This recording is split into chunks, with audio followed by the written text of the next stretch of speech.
On August 27th, 2026, a headline crossed the wires that honestly sounded a little surreal, but it was entirely real. President Donald Trump just signed an executive order officially renaming Lake Ontario to Lake America. It is without a doubt the strangest and flashiest escalation yet in a rapidly intensifying trade war between the United States and Canada.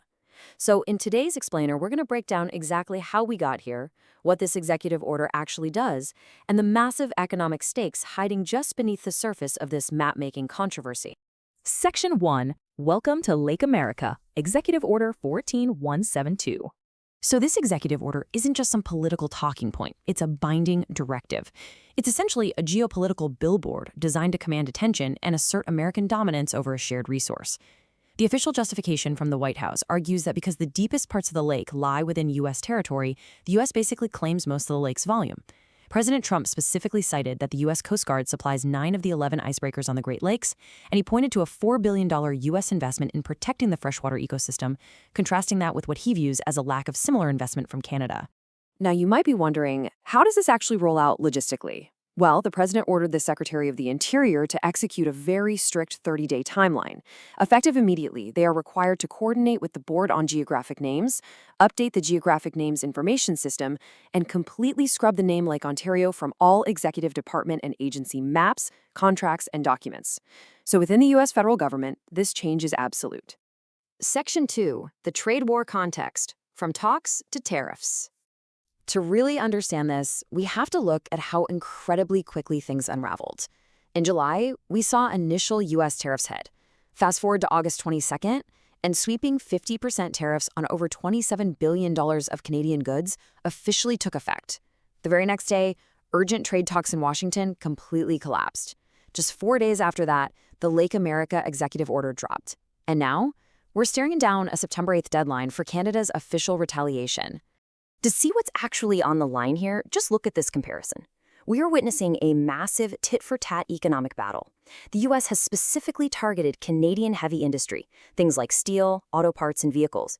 In response, Canada's dollar-for-dollar counter tariffs are zeroing in on American dairy, appliances, agricultural equipment, and electronics. It's kind of like watching two surgeons selectively deciding which of the other's limbs to target. These tariffs are carefully designed to maximize local economic pain on both sides of the border. So, why exactly did those talks collapse so spectacularly last week? Well, Canadian Prime Minister Mark Carney pulled his negotiators out of Washington, stating bluntly that he felt Canada was under attack. A major sticking point was reportedly U.S. demands that Canadian provinces lift bans on the sale of U.S. alcohol. Carney felt that demand fundamentally undermined Canadian sovereignty. As he put it, they asked too much and offered too little. On the U.S. side, the core grievance driving this conflict boils down to one massive number: a $60 billion trade deficit with Canada. President Trump has repeatedly used this figure to argue that Canada, in his own words, treats us very badly. However, economists frequently point out that this deficit is heavily driven by U.S. imports of Canadian oil and potash. In fact, if you take away that specific energy and resource exchange, the U.S. actually runs a trade surplus. Section 3. The pushback and reaction. A shared border divided. Naturally, Canadians were outraged. Prime Minister Carney immediately rejected the executive order, pointing to the deep historical roots of a lake's name. You see, the name Ontario actually comes from the indigenous Wendat language, meaning Lake of Shining Waters. It's a name that predates the founding of both the United States and the Canadian Confederation. So we have a clash here between a modern executive order and centuries of established history over what is fundamentally shared water. But here's the thing, the resistance isn't just coming from Canada. U.S. border state governors are outright refusing to adopt the new name, too. New York's governor stated flatly that they simply won't use it. Michigan's governor reminded everyone of the classic HOMES acronym taught to school children for the Great Lakes, where the O obviously stands for Ontario. Wisconsin's governor even mocked the order by jokingly renaming Lake Michigan on a restaurant napkin. It perfectly showcases the real-world limits of federal executive orders when it comes to state governments. And internationally, well, there's absolutely no mechanism to enforce this. The UN Group of Experts on Geographical Names supports standardization, sure, but they have zero enforcement power. This means foreign governments, private mapmakers, and the rest of the world have absolutely no obligation to adopt the Lake America moniker. Section 4. Strategy or just slogans? The 2025 precedent. So is this a real, lasting policy shift, or is it just a high-stakes negotiating tactic? To figure that out, we can look back at a recent precedent from early 2025, when President Trump successfully ordered the renaming of the Gulf of Mexico to the Gulf of America. The rollout back then was incredibly fractured. Major tech companies like Google and Apple actually complied and updated their maps, but media outlets resisted. The Associated Press even had a reporter barred from an event for refusing to use the new name. And at the local level, towns in Florida simply defied the order, happily keeping street names like Gulf of Mexico Drive. Ultimately, we should probably view the Lake America Executive Order for what it is, a flashy geopolitical tactic. It absolutely dominates the news cycle, but it is just the visible tip of a much larger and much more consequential economic strategy. With that in mind, let's pivot away from the political theater and look at how far this trade war could actually go. Section 5. The economic impact, beyond the rhetoric.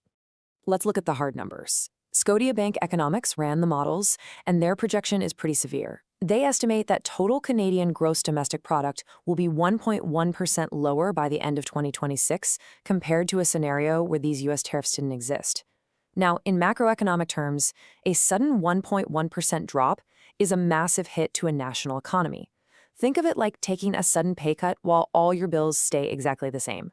The ripple effects on jobs and local businesses are going to be immediate and painful. And that economic pain, it's going to be highly uneven across the country. Because the U.S. tariffs heavily target steel, aluminum, and auto manufacturing, the provinces of Ontario and Quebec are projected to take the hardest hit, with their GDP dropping by 1.4%. The industrial heartland of Canada is squarely in the crosshairs here. But let's ground this macro data with a really practical, everyday example.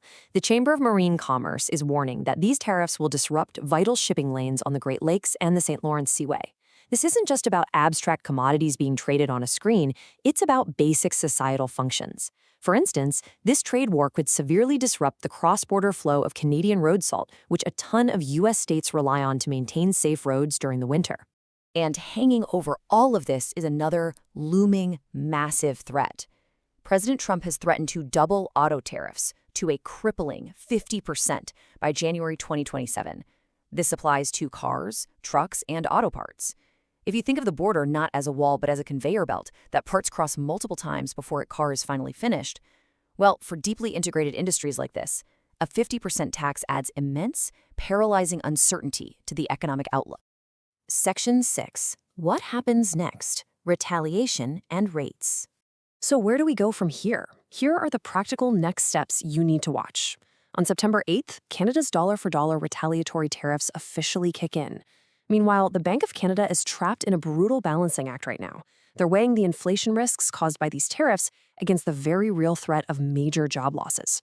Economists are actually suggesting that if economic growth weakens as much as projected, we might even see some surprising interest rate cuts just to keep the Canadian economy afloat. Which leaves us with this final thought for today's explainer. We are literally watching decades of integrated trade policy being rewritten in real time. If shared, historical waters can be renamed overnight by an executive order, what is the true long-term cost to what was once the world's most stable and predictable trading relationship? It is a huge question, one that businesses, consumers, and politicians on both sides of Lake America are going to be forced to answer in the months ahead.